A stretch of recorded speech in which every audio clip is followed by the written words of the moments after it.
New Penn State running backs coach Stan Drayton, his long-term outlook is unclear, but he was brought in for a greater purpose. That greater purpose is to get Penn State closer to a national championship this season.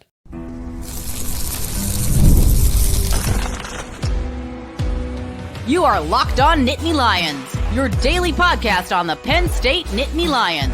Part of the Locked On Podcast Network, your team every day. You are locked on to Penn State football. Thanks so much for making Locked On Nittany Lions your first listen and watch every single day. My name is Zach Seyko, and I am your host of the show. I am joined by Penn State Rivals publisher and editor over at HappyValleyInsider.com, Penn State Rivals. That is Richie O'Leary on the other side. We are talking Stan Drayton, new running backs coach, only signed to a one-year deal. So is he here for one season and gone, or what is the long-term outlook here? And Penn State football does have the best coaching staff going into the 2025 season. We'll also talk some recruiting to finish things up. But Stan Drayton signing the one-year deal, it is a little concerning, Richie.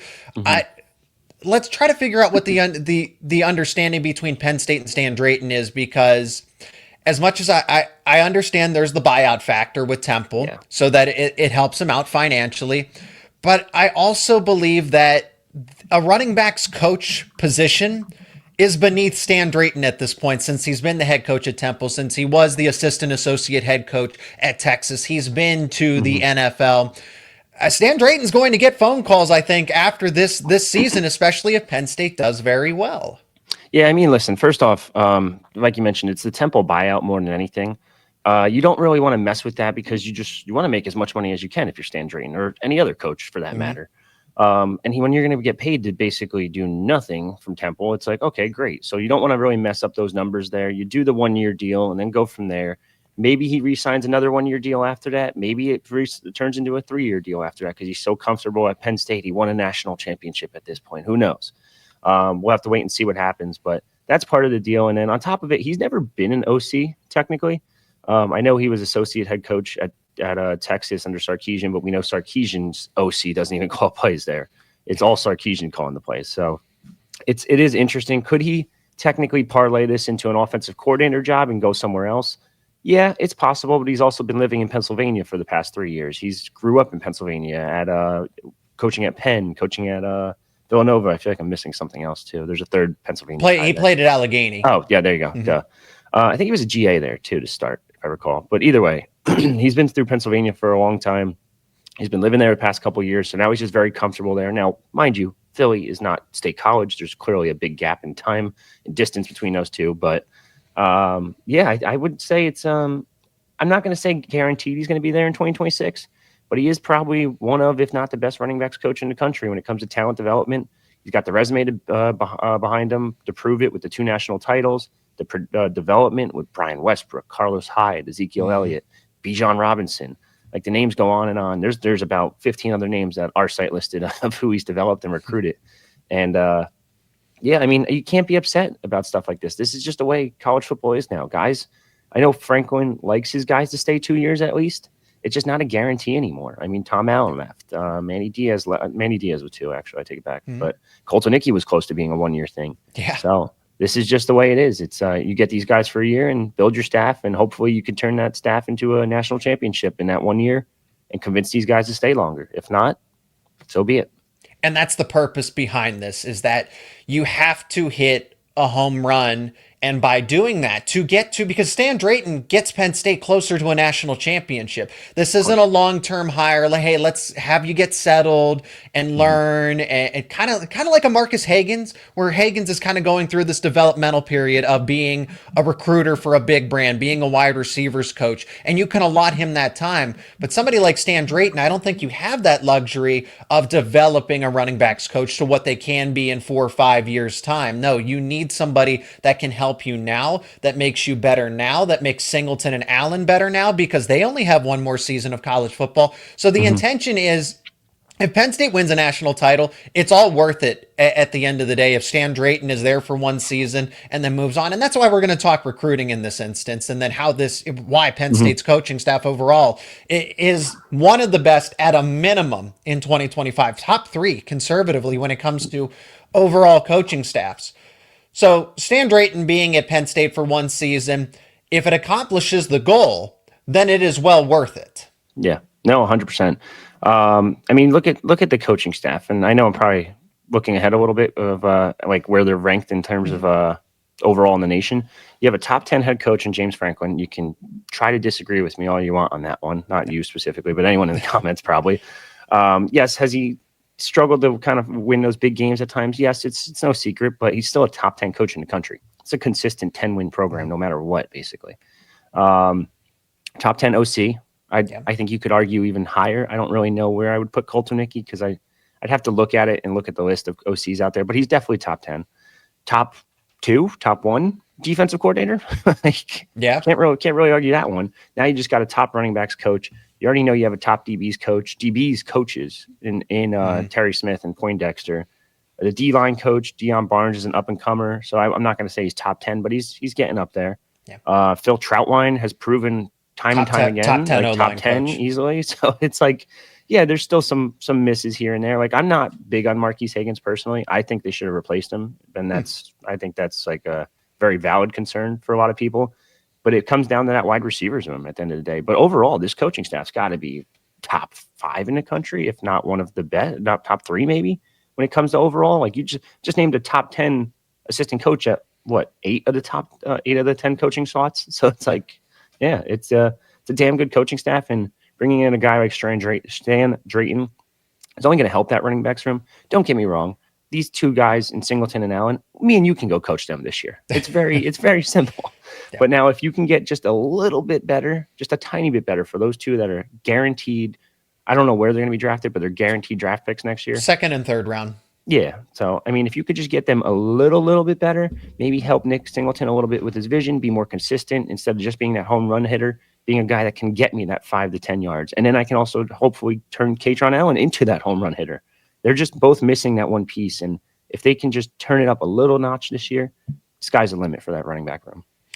And that's where we'll finish this opening segment with Stan Drayton. Stan Drayton can give them that because of what he's seen for his time at the NFL, for what he's seen as close to a head coach as possible with his other stops along the way. Again, working with running backs like, I mean, he had prime Ezekiel Elliott. That was the best running back in college football. One of them, right? Saquon Barkley. It overlaps slightly, right? Yeah. Ezekiel Elliott, and then it went to Saquon Barkley. So, but they're in that group, and he coached with an Ezekiel Elliott. He coached a Bijan Robinson. So if there's any potential left to be had from Nicholas Singleton and Katron Allen, Stan Drayton's the guy to get them to reach that potential. And it's not that J1 Siders, there are people that criticize J1 Sider and good riddance and that he was a good recruiter, but that's all he was. Yeah. He developed Singleton and Allen for what it is worth. Those guys had dealt with bumps and bruises. They were not healthy the entire time. And you got a 1-2 punch out of them. That takes the recruitment of it to be able to say, we're going to have co-starters at running back. And then Singleton has come a long way as a football player. He is better with his vision. I know he struggled with it, but he's certainly gotten better.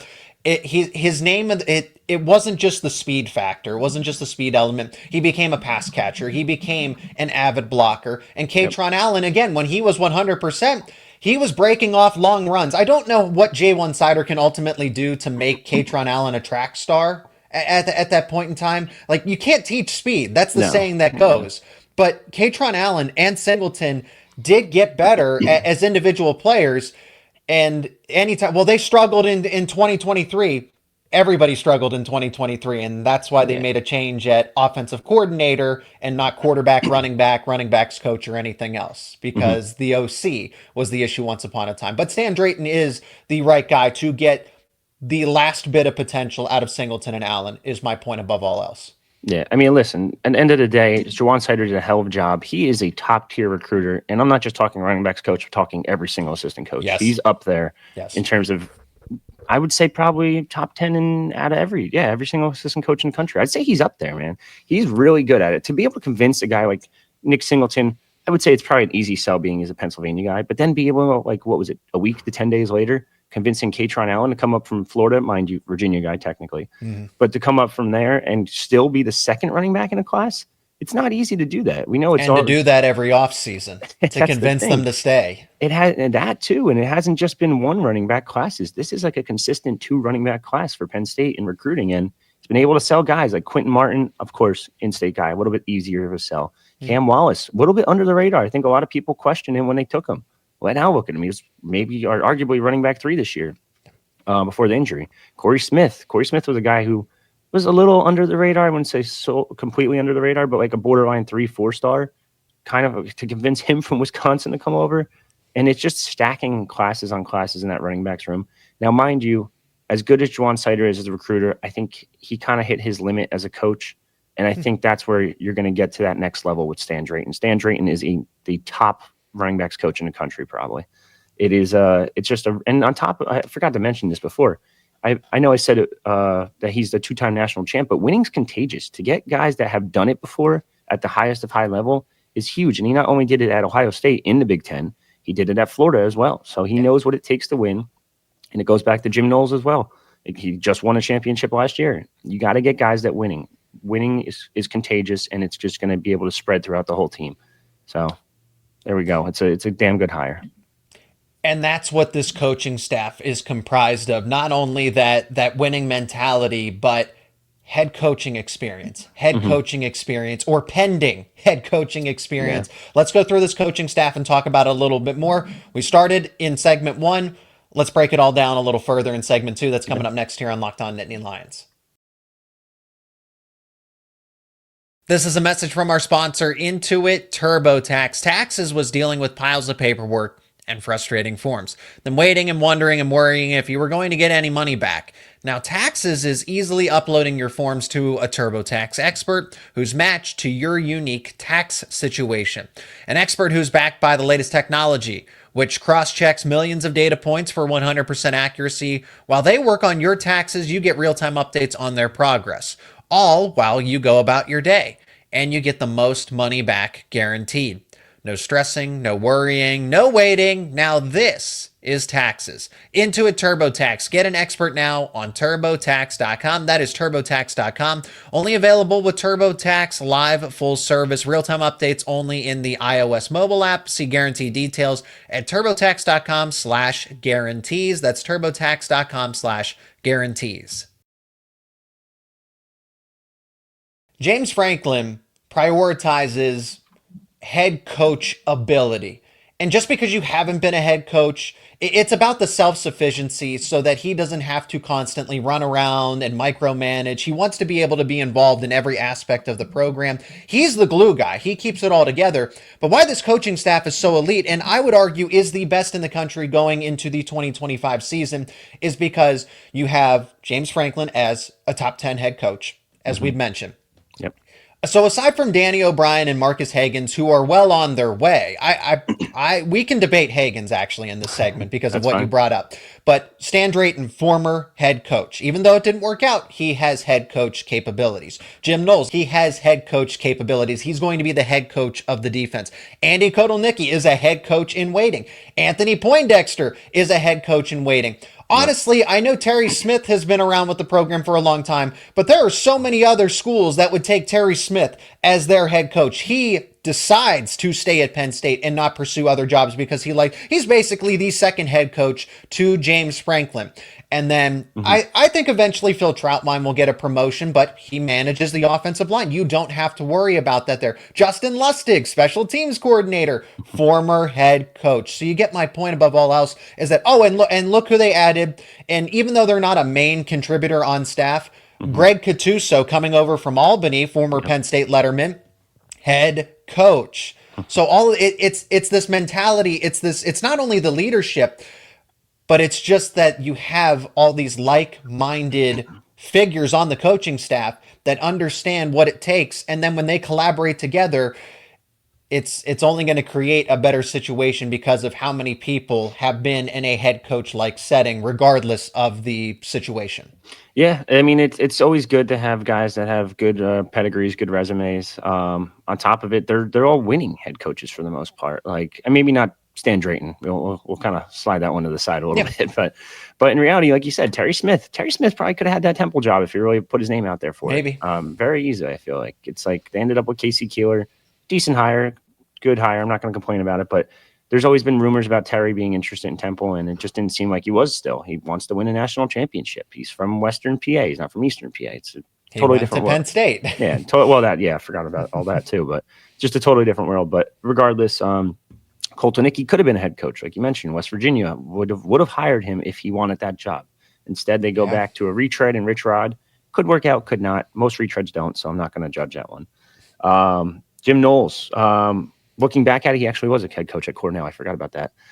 So technically, he does have head coaching experience, but he's a guy that probably could have been a head coach instead of saying, no, I'm going to go DC at Penn State instead and try to win this national title. End of the day, the whole point of this coaching staff is that they all want the same goal. They all want to win that national title. And to be able to bounce things off of guys who have done it before at head coaching level, maybe not national title aspirations, but like Greg Gattuso did technically win a national title at the D2 level.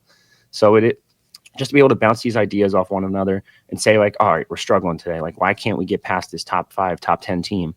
Greg Gattuso could come in and be like, oh my God, watch, I'm watching this. This is happening. Or Jim Knowles could be like, all right, I was trying this before. Now I'm going to switch it up because I used to do this back when I was a head coach, or et cetera, et cetera. You could kind of just go back and forth with that. But just to have guys with head coaching experience, guys that are able to run a program previously, it takes a little bit of the load off of James Franklin's shoulders, and it should help them get to that next level and that next step, whether that be a national championship, whether it just be winning a big top 10 game. Yeah. So, I mean, either way, it does help to have these guys with experience on staff.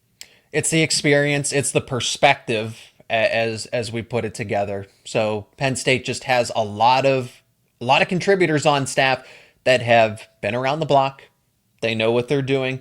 Aside from, I guess, a Stan Drayton, there has been tangible success from everybody else along the way. And it's not, oh, hey, Jim Knowles has been a part of a national championship team. And even Stan Drayton, despite not succeeding at Temple, it's difficult to succeed at Temple. Really, Matt Rule's the only one who has succeeded at Temple for more or less in that sense.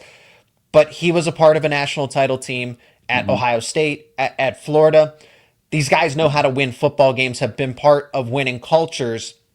And now their responsibilities condensed where you focus on running backs. You focus on offense, defense, and then you'll have some help along the side. Like Greg Gattuso is going to be a defensive line consultant, but also the right-hand man to Jim Knowles. Yeah. So you have the head coach of the defense working with a head coach to collaborate and coordinate, and Anthony Poindexter being a pending head coach at some point in time. We'll see what lies ahead for Terry Smith. I think, again, aside from Danny O'Brien, Phil Troutwine, Deion Barnes, and it's not to be critical of them, Marcus Hagans, Dan Connor, even though he's not technically the official linebackers coach, everybody else on staff, and forgive me if I'm missing somebody, but aside from, and Ty Howell as well, everybody is great at their job, and they are all head coach-like figures. And I don't think it's past a Ty Howell in 5 to 10 years' time to become a head coach. Who knows what lies ahead for Deion Barnes, etc. But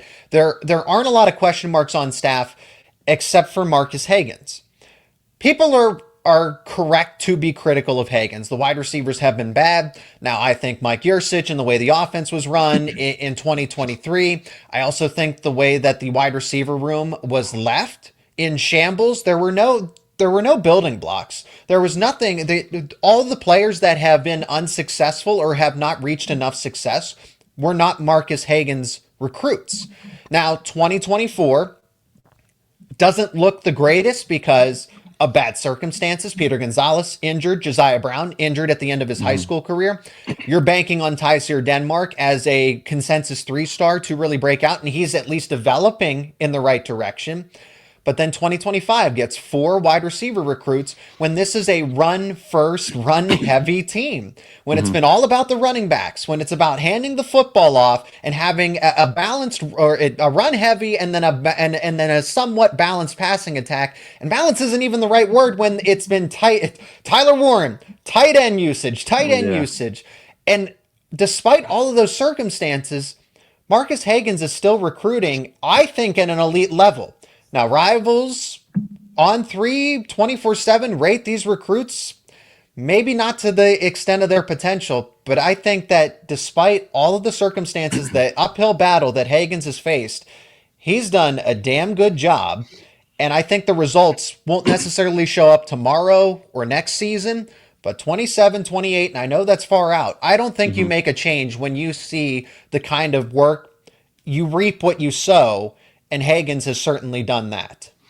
I don't feel like it's like that anymore. Now, in the past, can you wait 3 to 4 years for a room to develop? Yeah, but when you're at Penn State and like at this level of college football, you got to get guys in there ASAP, especially with the way the portal works. You're now going on 2 seasons in a row where you've lost your top receiver in the portal. You lost KLS, Keandre Lambert-Smith to Auburn. He's now put up almost 1,000 yards, 980 yards at Auburn. And now NFL Combine invite last week. He's going to be drafted pretty high. Maybe I should say pretty high. He'll be drafted in the middle rounds. He'll be drafted. Yeah, which stinks because I don't know if you could say that after his career at Penn State. Now you lose Harrison Wallace. Now you lose Amari Evans. Mind you, Amari Evans kind of stunk towards the end and kind of cost him the game a little bit too. But besides the point. And then on top of it all, like the 2025 class, like, yeah, you got 4 receivers, but it's also just replacing bodies at this point. Because like I mentioned, you lost 2 there. I think you lost, who else did they lose? They lost someone else. They lost a couple walk-ons and stuff like that too. Mm-hmm. And now with that 105 scholarship limit, you kind of got to watch how you add and replace people. Oh yeah, Tyler Johnson and Mickey Flowers. So that's just replacing bodies at that point. But out of that class, like, it's not a good class in my opinion. Like Matthew Alton, speedsters, great, that's awesome. Really needs to develop in terms of route running. He's not able to create a ton of separation, and unless he's running a streak route, basically.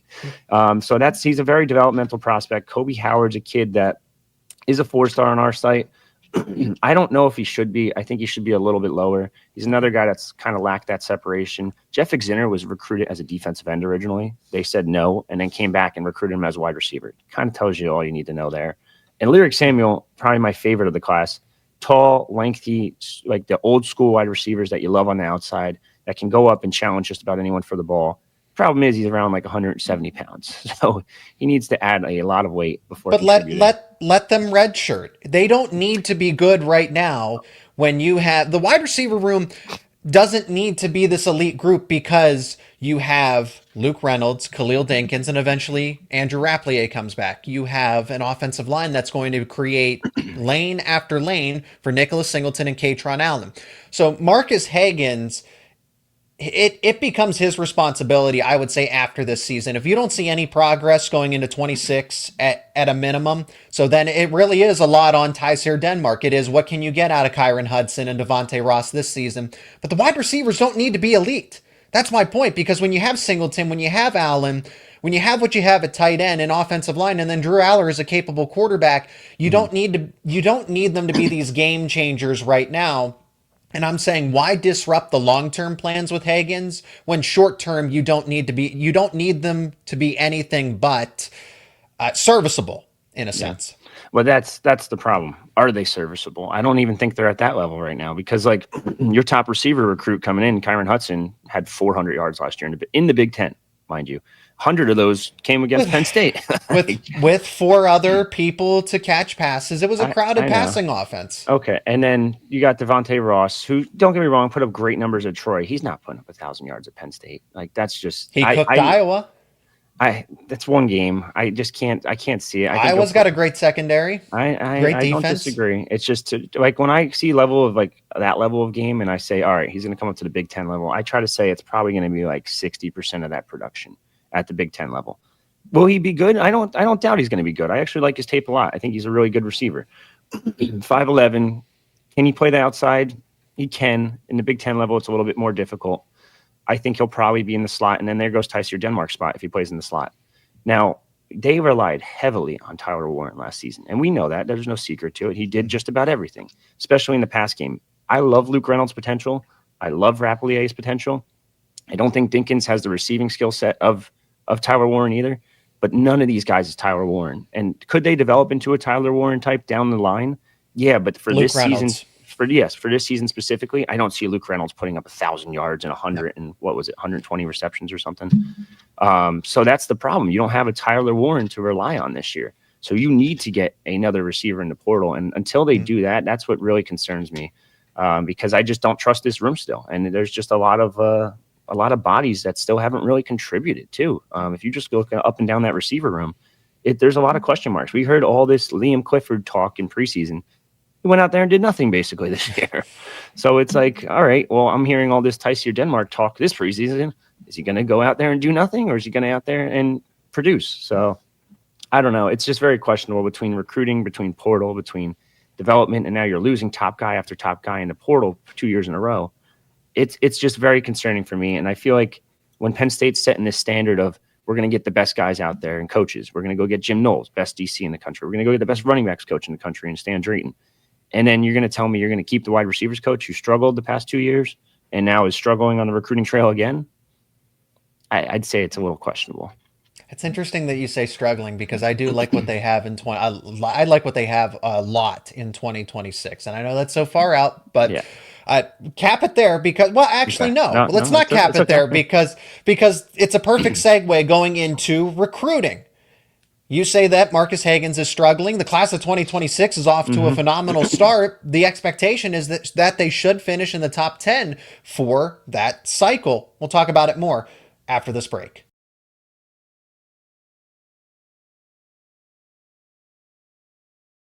So for Penn State football recruiting, 2026 has been off to a phenomenal start when you have the likes of Troy Hune at quarterback.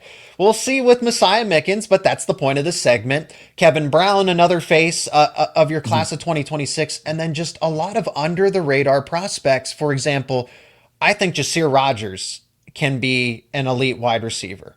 I think the level of competition that he faces is why his ranking is low. But let me just say this.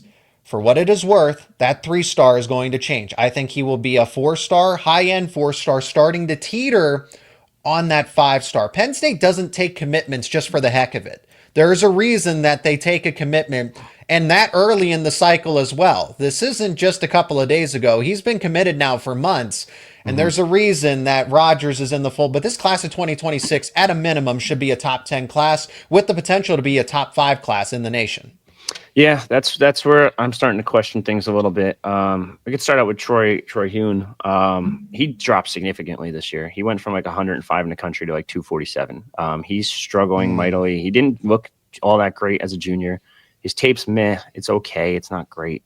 And I have this standard for Penn State that like I should be getting an elite 11 quarterback almost every year. Now, I'm not saying it has to be that top 11, but you should be in the finals competing in that, what is it, top 18, 19 kids or something like that.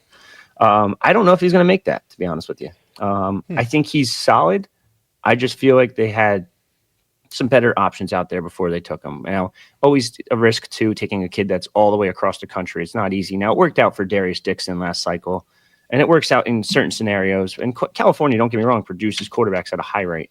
Well, it's a massive state, so they're going to produce somebody. Prospects are going to continue to churn out from California. Exactly. So I'm not too mad about that. I think he's a solid quarterback. But moving on, Messiah Mickens, we know Notre Dame's pushing. We know he's got other visits that he's going to line up. Notre Dame, J1 Cider want Messiah Mickens? That's weird. Yeah, kind of odd, right? Now, being a Harrisburg kid, I'd almost bet any amount of money that I have in my wallet right now, not a lot, but a couple bills here and there, that he would he's going to stay with Penn State. He's still going to take those visits. Okay. Everyone's going to be, for lack of a better term, crapping their pants every week when he takes these visits and just thinking the worst possible scenarios. But I still think he ends up with Penn State in the end. He's got Kevin Brown in his ear every single day in school. It's really, yes, he does. It's very easy that sell. It helps. Harrisburg head coach is always very pro Penn State, which is always very helpful, of course. So I don't think he goes anywhere. The wide receivers, it's where it gets really interesting. Jasir Rogers, I agree with you, 100%. Total dog. Should be a 4-star. I've been arguing this with our network heads for like the past 3 months. Do I wish he played better competition? Yeah, but I mean, I wish anyone that played in Delaware played better competition too. So I think once he gets out there to some camps this upcoming spring/summer camp circuit, I think people are going to be really impressed with him. I think he'll get that bump. LeVar Keys is interesting. He's a little bit smaller. He can't really do anything other than the slot, I feel like. He's 5'10", 5'9", 150, 160-ish. He's very, very small. Does he have talent? Yes. I don't think he's a bad get, but I feel like you limit yourself when you get a guy that can strictly play the slot. And I know some outside guys are a little smaller now, like Tyreek Hill, et cetera, et cetera. Well, KJ Hamler. Oh, That's yeah, the first thing you say when you describe his player profile. The first thing I think of is KJ Hamler. Yeah, so it's just a little concerning to me, which is not bad. If you're going to take 4 or 5 receivers, I'm okay with it. But then Jaquaden Guilford, I'd be shocked if you end up keeping him, to be honest. I think the Midwest schools are going to push for him. Michigan just offered the other day. He's already looking into scheduling a Michigan visit. Ohio State's kind of in the background lurking. If Ohio State pushes, that's it. Like they're going to get him. It's just as simple as that. Midwest kid, you get an Ohio State offer, it's basically like a done deal almost.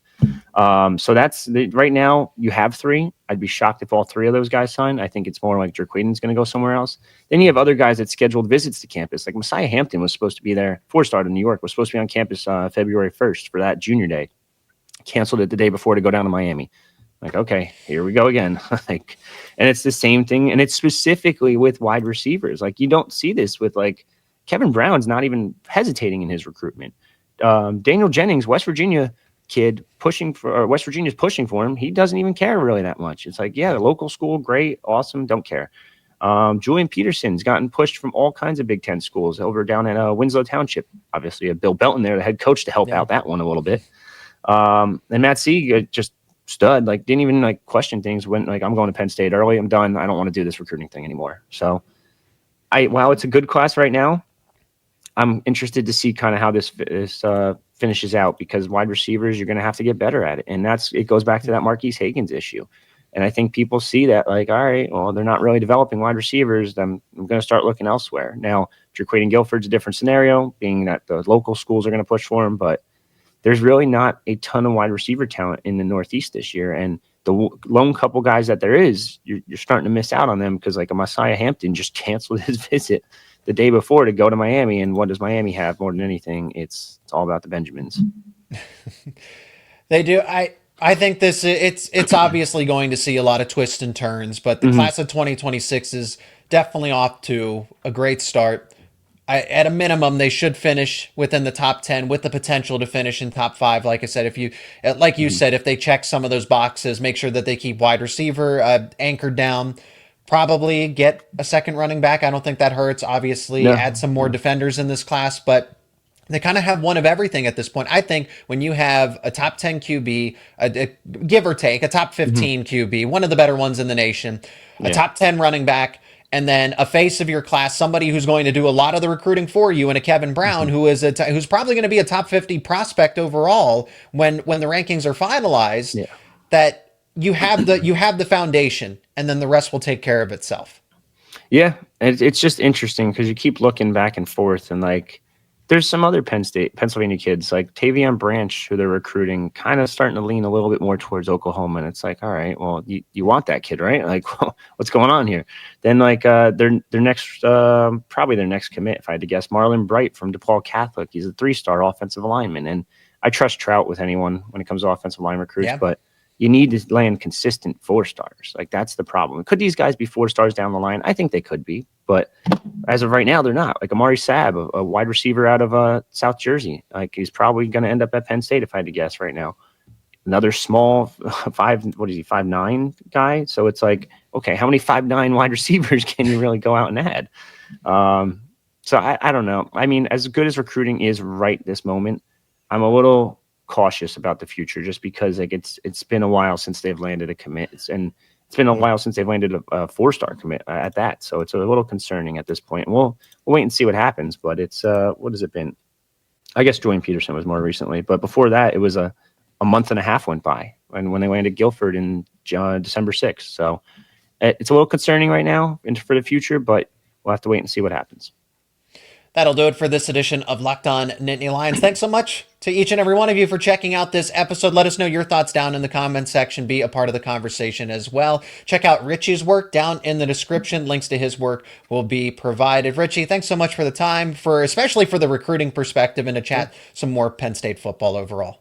Yeah, no problem. Thanks for having me. Always great to join the show. And again, thank you so much for making Locked On Nittany Lions your first listen and watch every single day. For your second listen and watch, check out Locked On Big Ten with host Craig Sheeman. Craig puts the Big Ten first and covers every single team in the Big Ten, all 18 teams covered in depth. And that's why it's called Locked On Big Ten. It's available on YouTube and wherever you get your podcasts, and it's part of the Locked On Podcast Network, where it is your team every day.